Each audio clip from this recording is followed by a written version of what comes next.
Bismillahirrahmanirrahim. Allahümme salli ala Muhammed ve ali Muhammed. Söhbətimə Peyğəmbər və onun ailəsinə salavatla başlayıram. Bugünkü bəhsimiz Bəyyinə surəsinin təfsirinin davamı olacaq. Öncəki dərslərdə 4-cü ayənin təfsirini sizin nəzərinizə çatdırdıq. Bugün isə bu məsələ barəsində biraz danışmaq istərdim. Sonra 5-ci ayənin təfsiri və izahı və tərcüməsi ilə tərcüməsinə başlayardıq. Diqqət etmək lazımdır ki, öncəki bəhslərimizdə müşahidə etdiniz ki, 1-ci ayədə kitab əhli müşriklərdən öncə xatırladılmışdır. 1-ci kitab əhli deyilib, onun ardınca müşriklər söylənilmişdir. 4-cü ayədə isə biz yalnız kitab əhlindən söhbət açdıq. Qur'anda Bəyyinə surəsinin 4-cü ayəsində müşriklərdən söhbət açılmadı. Halbuki ayədə məqsəd ikisidir. Hər iki dəstə nəzərdə tutulur. Həm kitab əhli, həm müşriklər. Bu məsələni necə həll eləmək olar? Biz nədən başa düşürük ki, burada xitab həm müşriklərdir, həm kitab əhlidir. Yaxud niyə bu ayədə müşriklərə ehtiyac olmayıb söylənilməsi üçün? Niyə müşriklər burada qeyd olunmayıb, vurğulanmayıb?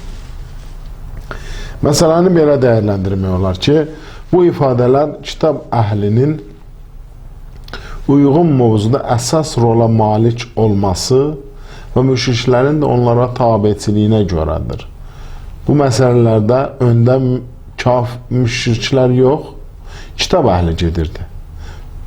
Müşriklər də bunlara tabi idi. Onların dediklərinə itaat edirdilər. Bu məxımdan kitab əhli söylənilib, eyni zamanda da və onların tabiisində olanlar və onların ardıcılları da bu hökmə daxil edilir. Yaxud kitab əhlindən alim çox olduğu üçün, bildiyiniz kimi müşriklərdə, Məkkəlilərdə və Mədənilərdə o vaxtı oxuyan, bilən, savadlı çox az idi. Lakin Yahudilər və Məsihilər, kitab əhli sayılanlar çox sayda alimlərə malik idilər, alimləri var idi. Buna görə də bunların alimləri çox olduğuna görə, yəni kitabdan, sonradan gələn Peyğəmbərdən, Allahın hökmlərindən, Həzrəti İsa və Musanın şəriətindən agah olduqlarına görə və o kitablarda da sonra gələn Peyğəmbərə işarə olduğuna görə burada kitab əhli məzəmmət olunur. Onlar məzəmmətə daha layiq görünürlər müşriklərdən əlavə olaraq. Nəticədə onların düşmənçiliyi daha pis və özləri də daha çox qınanmağa layiq oldular. Sonra kitab əhli və onlara tabi olan müşriklər bu şəkildə müzəmmət olunur. Nə üçün bu yeni dində ixtilafa düşüb, bəziləri mömin, bəziləri isə kafir oldu? Halbuki bu dində onlara Allaha pərəstiş etmək, Allaha xalis ibadət etmək, hər növ şirkdən əl çəkmək və tək Allahlılığa üz tutmaq, həmçinin namaz qılmaq, zəkat vermək və belə mənəvi pak hökmlər, göstərişlər verilmişdi. Bunlar niyə görə bu əmrlərdən, bu göstərişlərdən boyun qaçırdılar? Və bu məsələlərdən boyun qaçırdıqlarına görə, itaət etmədiklərinə görə onlar məzəmmətə layiq görüldülər. Ayədə də buna işarə olunur. Müşriklərin və kitab əhlinin bu halətinə ayə işarə edir. Halbuki onlara bu səmavi kitabda əmr edilmişdi ki, öz dillərində ixlasla və tövhidə dönərək Allaha ibadət etsinlər, namaz qılsınlar və zəkat versinlər. Sabit və möhkəm din budur. Allah yanında ən gözəl, ən sabit, ən möhkəm din də elə budur. Nəticə etibarilə, yəni Allaha ibadət etmək, itaat etmək. Onlardan nə istənilmişdi ki, bunlar inkara qalxdılar, Peyğəmbərlə düşmənçiliyə qalxdılar. Onlardan yalnız belə saf əməllər, saf və möhkəm hökmlər, Allaha ibadət, itaət, zəkat vermək, namaz qılmaq, belə hökmlər istənmişdi. Və bu məsələləri biz başa düşdükdə bilirik ki, kitab əhli daha çox məzəmmətə layiqdir. Allah Teala sonra belə buyurur: "Zəlikə dinul qayyimə." Bu möhkəm dindir. Söhbətimizdə açıqlamalar verəcəyik ki, dindən məqsəd nədir və möhkəm din nədir? Dinul qayyimə sözün öncəki söhbətimizdə bəhs etdik. Qayyimə sözündən məqsəd nə olduğun Quranda bu hökmlərin, bu bəyyinənin olması nə deməkdir açıqlandı. Söhbətimizin davamında isə dindən məqsəd nədir? Allah Teala burada din deyəndə nəyi nəzərdə tutur? Onu sizin nəzərinizə çatdıracaq. 5-ci ayədə və ma umiru, siz əmr olunmusunuz. Və oxuduq ki, yəni siz bu məsələlərə əmr olunmusunuz. İtaətə, ibadətə, namaza, zəkata, tövhidə, tək Allahlığa. Bu və ma umiru cümləsində məqsəd nədir? Allah Teala burada bizə nəyi çatdırmaq istəyir? Bu barədə də təfsirçilər müxtəlif nəzərlər vermişlər. Onların ikisini biz burada açıqlayacağıq və ən düzgünü və bizim nəzərimizə, alimlərimizin nəzərinə yaxın olan ən düzgün fikri sizin üçün söyləyəcəyim. Təfsirçilərin bir qrupunun nəzərincə bu ifadədəki məqsəd kitab əhlinin öz dinində tövhid, namaz, zəkat kimi sabit məsələlərin olmasıdır. Yəni Allah Teala burada əmr edib tövhidə, namaza, zəkata, hansı məsələyə, hansı namaza, hansı zəkata. Bəzi təfsirçilər söyləyirlər ki, öz dinlərində olan tövhid məsələsinə, İslam dinində olana yox, öz dinlərindəki namaza, öz dinlərindəki zəkat məsələlərinə. Bununla belə kitab əhli yenə də bu göstərişlərə sadiq qalmadılar. Peyğəmbər gəldikdən sonra öz tövhidlərinə, öz zəkat və namazlarına və öz bəzi əqidələrinə sadiq qalmadılar. İkinci nəzər, bir çox alimlərin, təfsirçilərin qəbul etdiyi nəzərdə budur. Həmin ifadəni və ma umiru, siz əmr olunmusunuz tövhidə, namaza, təkallahlılığa, zəkata, İslam dinində olan xalis ibadətə, xalis tövhidə, namaza və zəkata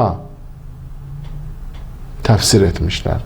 Yəni Allah Teala kitab əhlini İslam dinindəki tövhidə dəvət edir. Öz dinlərindəki yox. İslam dinindəki namaza dəvət edir. Öz dinlərinin namazı fərqli idi. İslam dinindəki zəkata, İslam dinindəki ixlasa dəvət edir. Bildiyimiz kimi bu əmrlər İslam dinində mövcuddur və ona görə də bəzi təfsirçilərimiz belə təfsir etmişlər ki, Allah Teala kitab əhlini İslam dinindəki vacib göstərişlərə, əqidə əsaslarına dəvət etmişdir. Bunlar onu qəbul eləmədi. Görəsən bu gözəl dini, bu gözəl göstərişləri niyə qəbul etmədilər? Niyə ixtilafa düşdülər? Öncəki söhbətlərimizdə də buna cavab olaraq dedik ki, öz mənafeləri təhlükə ilə qarşılaşdı. Özlərinin gəlir mənbələri cəmaatı alladıb, istədikləri yönə yönəltmələri, onların əlindəki mal dövləti almaları təhlükə ilə qarşılaşdı. Xalqları cəmiyyət arasında tutduğu vəzifələr, özləri üçün yaratdığı şəraitlər təhlükə ilə qarşılaşdı. Və Peyğəmbər də Yahudi millətindən olmadığı üçün bu kitab əhli Peyğəmbəri açıq-aşkar dəlili, surəmizlə uyğun olaraq bəyyinəni, Qur'anı və Peyğəmbəri qəbul etmədilər. İkinci mənamız məqsədə daha uyğundur. Çünki əvvəlki ayələrin ardınca onların yeni dini qəbul etməkdə ixtilafa düşməsindən söhbət gedirdi. Münasib təfsir umri sözünün yeni dinə işarə olmasıdır. Çünki ayənin açıqlamasında da söylədik ki, Allah Teala onları yeni dinə, namaza, yeni Peyğəmbərin itaətinə, yeni kitaba dəvət etmişdir. Və biz buradan başa düşdük ki, həmin məqsəd, əmr olunmuş hökm yeni dindir. Və ayələrin ümumi möhtəva və məzmunundan da bu məsələ başa düşülür. Bundan əlavə, birinci məna təkcə kitab əhli haqqında doğrudur. Kitab əhlinə şamil edilir. Amma ikinci məna həm müşriklərə, həm kitab əhlinə şamil olunur. Ona görə də ikinci təfsiri seçmək daha məqsədə uyğundur ki, həm kitab əhlinə şamil olsun, həm müşriklərə. Müşriklər də söylədiyimiz kimi onların ardıcılları olduğu üçün bu hökm onlara da şamil olmalıdır. Çünki onlardan ayrılmırdılar. Din sözündə məqsəd nədir? Bu ayədə dindən məqsəd nədir? Ümumiyyətlə bildiyimiz kimi dinin geniş məfhumu var. Biz onu burada açıqlamırıq. Məqsədimiz surədə işlədilən din kəlməsidir. Burada Allahın məqsədi nədir? Bəzi təfsirçilərin nəzərinə görə din sözündə məqsəd Allah üçün xalis yerinə yetirilməsi zəruri olan ibadətdir. Yəni din ibadət mənasında istifadə olunur. Bəzi təfsirçilər dindən məqsədin təmiz və xalis ibadətin, zəruri olan ibadətin olmasına işarə edir. Din kəlməsindən öncə istifadə olunan Allaha ixlasla ibadət etsinlər cümləsi də bu mənanı təsdiq edir. Dində məqsəd Allaha ixlasla ibadət. Bunlar bir-birini tamamlayır. Amma böyük ehtimalla ikinci nəzər isə belədir ki, məqsəd din və şəriətin hamısıdır. Yalnız müəyyən bir çərçivəyə daxil deyil. Bir ibadət, xalis şəkildə ibadət etmək, ixlasla Allaha ibadət etmək mənasında deyildir. Burada məqsəd din və şəriətin ümumilikdə özüdür. Yəni onlar Allaha pərəstiş və öz dinlərini bütün cəhətdən xalis etməklə vəzifələndirilmişlər. Bu məna din anlayışının genişliyi ilə daha uyğundur. Və növbəti cümlə də budur sabit və möhkəm din. Bu sabit və möhkəm dindir. Dini geniş mənada bəyan edərək bu mənanı təsdiq edir. Ayəmizdə işlədilən digər kələmə, digər termin hünafa kəlməsidir. Hünafa nədir? Hünafa hənif sözünün cəm formasıdır. Rağib İsfahani özünün lüğət kitabı var, Müfrədat. Müfrədatda bu sözü azğınlıqdan düz yola tərəf yönəlmək mənasında qeyd edilir. Ərəblər həcci ziyarət edənlərə, öz oğlan övladlarını sünnət edən şəxslərə də hənif deyirdilər. Onları hənif adlandırırlar. Bu onların İbrahimin dinində olmalarına işarə edir. Eyni zamanda bu lüğətin başqa bir mənası da var. Müfrədat kitabında da bəyan olunur. Ayağı əyri olanı əhnəf deyilir. Hənif sözünün digər bir formasıdır. Əhnəf. Buradan başa düşürük ki, bu əyrilikdən doğruluğa, azğınlıqdan hidayətə getmək mənasında istifadə olunub. Burada hünəfa mənasının, kəlməsinin mənası belədir. Müxtəlif lüğət kitablarından belə başa düşüldü ki, bu söz əslində dönüklük və əyrilik mənasında olub. Lakin Qur'an və İslami hədislərdə şirkdən tək Allahlılıq və hidayətə tərəf dönmək mənasında işlənib. Bildiyiniz kimi bir lüğətin əsl mənası var, bir də ki, müəyyən elmdə o elmə uyğun işlədilən mənası vardır. Və burada da ilk öncə əyrilik, dönüklük mənasında olsa da, İslami termində Qur'an və hədis dili ilə desək, bu şirkdən, müşriklikdən tək Allahlığa, təvhidə dönməyə işarə olunur. Bu ibarənin seçilməsi bütpərəst cəmiyyətində onların dinini tərk edib tək Allahlığa tərəf yönələn kəslərin hənif sayılması ilə də bağlı ola bilər. Bəziləri deyə bilər ki, bunlara niyə hünəfa deyildi? Çünki müşriklərin cəmiyyətin həmin şirk aləmin tərk edib tək Allahlıq və tövhid aləminə qədəm qoydu. Tövhid dünyasına qədəm bastı. Yəni tövhidə və təkrarlığa tərəf döndü, yönəldi. Ona görə də bu mənanı istifadə eləmək olar. İbarə tədricən təkrarlıq yolunu tapanlar üçün məşhur bir ifadə kimi tanındı. Ondan sonra bütün təkrarlılara hənif deyildi. İbrahim Peyğəmbər də özünü hənifə müslim adlandırır. Yəni təkrarlıqla. Ondan sonra əsl mənasından dönüb və bizim İslam termində istifadə etdiyimiz tək Allahlı mənasında istifadə olunmağa başladı. Həqiqətdə bu kəlmənin anlayışı zəlalətdən hidayətə dönmək oldu. Bu məsələ isə xalis tövhid, kamil insaf və hər cür ifrat və təfriddən çəkinməyi tələb edir. Lakin xatırlatmaq lazımdır ki, belə məfhumlar bu kəlmanın ikinci mənasındadır. Əsl mənası söylədiyimiz kimi dönmək, dönüklük və yaxud şirkdən təkallahlığa üst çevirmək mənasıdır. Bəzi mənalarda söylənilə bilər. Bildiyimiz kimi bəzi lüğətlər üçün hətta 70-ə qədər məna söylənilmişdir. Burada isə məqsəd bu ayədə, bu kəlmədə məqsədimiz şirkdən Allaha doğru dönmək. Budur sabit və möhkəm din və ya bu sabit və möhkəm dindir. Bu cümlə xalis tövhidi, namaz, yəni xaliqə diqqət və zəkat, məxluqa diqqət, sabit və möhkəm prinsiplərdən olmasına işarə edir. Bu göstərişlərimiz, bu hökmlərimiz bizə çatdırır ki, bu hökmlər bizim sabit və möhkəm prinsiplərimizdəndir.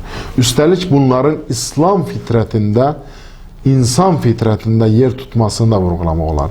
Hər bir insanın, hər bir bəşərin fitrətində Allaha, ona nemət verənə şükr etmək, ona diqqət etmək hissi var. Özündən aşağı vətəndaşlara, özü kimi məxluqlara, digər canlılara diqqət yetirmək hər bir insanın fitrətindədir. Çünki bir tərəfdən insanın taleyi tövhid məsələsi üzərindədir. Digər tərəfdən insanın fitrəti onu neməti verəni tanımağa və şükr etməyə dəvət edir. Eyni zamanda insanın ictimai yönü də var. İnsan böyük bir mədəniyyətə malikdir. Və bunun insaniyyət yönü və bunun mədəniyyəti yoxsullara kömək etməyə çağırır. Burada iki məsələyə diqqət olundu. Bir zəkat məsələsi, bir ixlasla Allaha ibadət və namaz məsələsi. Bunların söylədiyimiz kimi hər ikisi fitrətdən irəli gəlir. Əlbəttə bunların pak fitrətdən irəli gəlir. Hər bir insan pak fitrət düzəninə doğulub. Ona görə də pak fitrət sahibləri Allaha şükr edir və onun bəndələrinə yardımcı olur. Beləliklə, Bu göstərişlərin kökü ümumi şəkildə bütün fitrətlərin dərinliyində yerləşir və əvvəlki peyğəmbərlərin hamısı və İslam peyğəmbərinin təlim proqramlarında özünə məxsus yer tutub. Bütün peyğəmbərlərimiz, məsum imamlarımız, Həzrət Peyğəmbərimiz bütün təlimlərində bunları bizə öyrətmişdir.